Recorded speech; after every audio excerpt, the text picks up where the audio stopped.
चॅलेंजचा होता 16वा दिवस. महादेव मंदिराकडून वाचलं पाणी आलं होतं वरनं जबरदस्त विषाहार्ड. नेहमीप्रमाणे सकाळी लवकर उठलो, बाहेरून बघतो तर कशाचं काय. 3 दिवस झालं नुसते दुःख, सूर्याचं दर्शनच नाही. विषाहार्ड झाला भावांनो. सध्या 4 ते 5 दिवस झाला असेल. रोज नुसतं घरच्या घरी एक्सरसाइज करतोय. जेना खालीवर करायचा, वरती फिरायचं, इकडे फिर, सूर्यनमस्कार मार, ह्याव कर त्याव कर. पण आहे ना, पायऱ्या खालीवर करताना सावकाश करा, नाहीतर कसं होते एकदा घसरला ना मग तोंडच मारतो झाल्याशिवाय कळायचं नाही. आणि हवामान खात्याचा अंदाज जर बघताल ना, 1 नंबर विषाहार्ड होता आजचा. आपण फक्त खिडकीतनं आनंद घ्यायचा, बाहेर जायचं नाही. विषाहार्ड भावांनो. बेडरूम सगळं झाडून घेतलं आणि गॅलरीत आलो, मस्तपैकी थंड हवा घेतली, मग आंघोळीला गेलो, देवधर्म वगैरे केला. विषाहार्ड.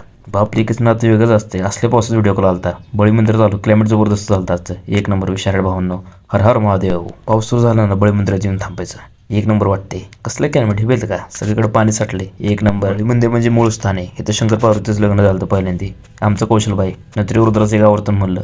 1 नंबर रुद्र आवर्तन झालं आजचं. 1 नंबर. घरी येत तर मस्तपैकी क्लायमेटच्या तर थांबलो होतो. पायऱ्यात नुसतं पाणी सुटलं होतं. 1 नंबर.